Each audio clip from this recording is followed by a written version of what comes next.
Okay, so the first one, where are we? Yeah. The general formula, you're okay, aren't you? Yeah. CN2N plus 2. And then for a cyclo, it's actually CN2N.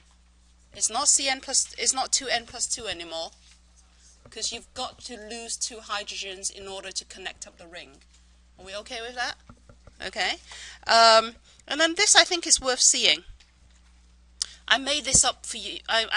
I wrote this sheet up very quickly last Friday, and I asked for the molecular formula before I asked for the condensed formula. But then I thought, hey, you can actually work out the molecular formula, yeah, just from the name. I know it's easy if you draw it out, but look at it if you do it by the name. Look, you've got the name 4-ethyl 3-tertiary butyl hexane. Look at it. Hexane has how many carbons? Yeah.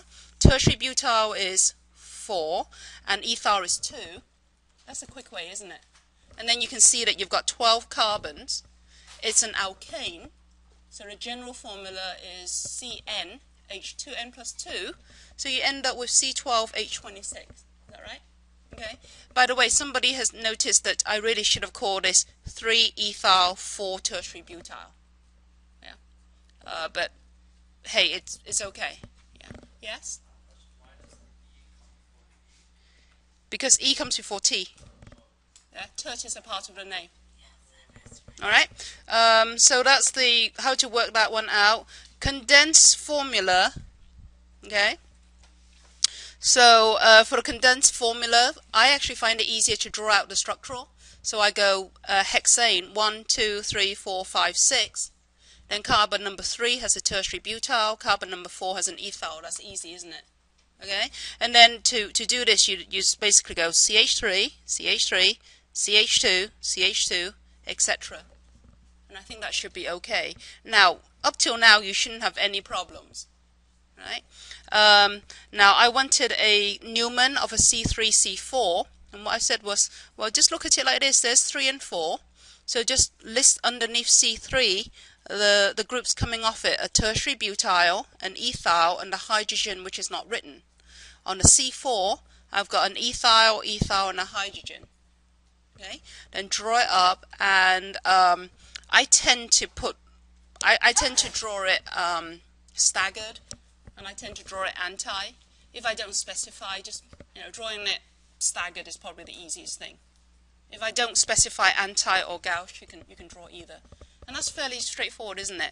Now, up till now, everything there you should be able to do very quickly. You shouldn't have to struggle with any of it. Okay?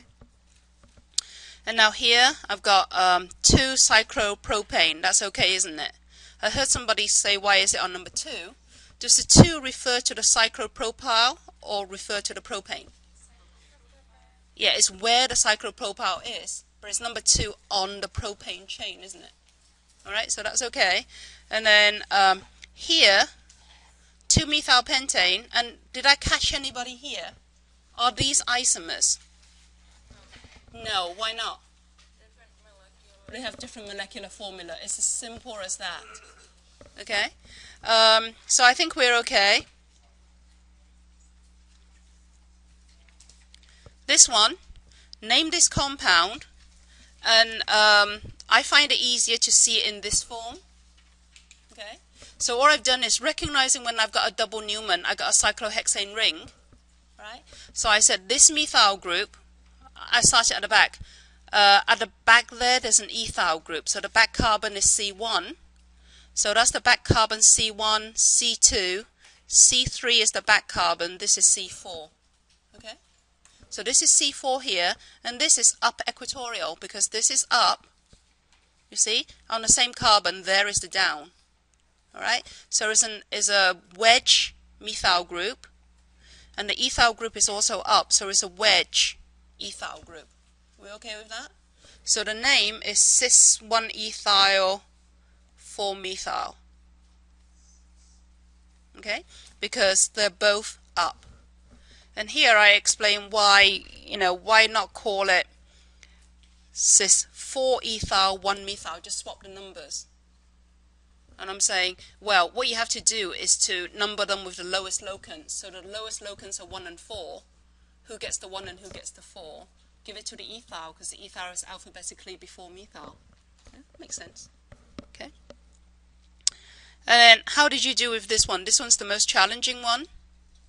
Okay. And this time, I put 3 groups in it. Okay. Is that a cis or a trans? Cis. Trans. Is that a cis or a trans? You can't name it, can you? Because cis and trans only relates to 2 groups. Yeah? You cannot have, it's ambiguous to say whether you've got 3 groups. Are they all on the same side, or only 2 of them are on the same side? Okay? So here, remember, the cis and trans for a cyclohexane only refers to 2 groups. Okay? But the idea of axial and equatorial still applies. Which one has the least hindrance? 1,3-diaxial interactions. So this one is up, down, up. Alright? So I've drawn, you see, one chair is this way, okay, and the other chair is rotated the other way. Okay? So this one is up, so at this position is an up axial, and then this one is down, and in this case down is also an axial. This is a dash, so it should be down, so here it is down equatorial. Now this thing, okay, I do a ring flip, this methyl group is now over here, it's still up, but it's become equatorial. And likewise, down axial becomes down equatorial. Down equatorial. Down equatorial here becomes down axial. You got me? And then when you look at the 2, which one's more stable? Okay? The more groups you can have on the equatorial, the better. Okay? And therefore, this one has 2 equatorial groups. Now, it would be very different if, if one of the groups were massively bigger than the others. But I've got equal groups here. So 2 of them equatorial and 1 axial is better than 2 of them axial, 1 equatorial. Is that fairly straightforward? Now, this sheet is up. I promise you, this sheet is I'll load it up right now. Okay? Any questions on that? Is that, yeah? Can we just go back to number 4 and can you show again how you numbered? I mixed up my numbering. So you started C1 at the ethyl. So the ethyl group, you see this goes to the back carbon. Okay, that's number 1. You see the back carbon is connected to this one, that's carbon number 2. Go to the back carbon number 3. Okay? Any other questions? Yeah?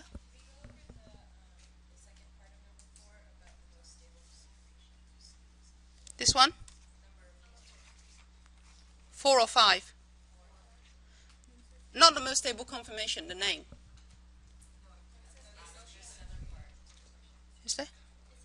Oh, I see. Oh, good. Okay, you can do this one. So I've got up and up. Okay, so let's just do that then here. Oops. Ah! So I've got an up group. What was it? One of them is an ethyl group, yeah? And then over here, I've got an up axial and then I got an up equatorial. Are we okay with that? We've got an up axial and then an up equatorial. The up axial is a CH. Don't do this to me. Go away. Is that right? We had an up equatorial, yeah? Sorry, an up ethyl group. So this is up, yeah, axial. And then this one is up equatorial. Agreed? Okay. If we do a ring flip, what happens to them? This one is, the ethyl group is up equatorial. What does it become? Up axial. Okay. And this one, the up equatorial becomes up axial. Okay. You've got here, you've got the smaller group equatorial, and here you've got the bigger group equatorial. So which one's going to be favored? Yeah. So thanks, I missed that part. Yeah. But you see, if you got 2 groups, only one of them can be equatorial. Of course, you're going to twist the bigger group out to minimize, because they're the ones that gives you the biggest 1,3 diaxial interactions. Does that make sense? Yeah. These things make sense, don't they? Are we good? Okay.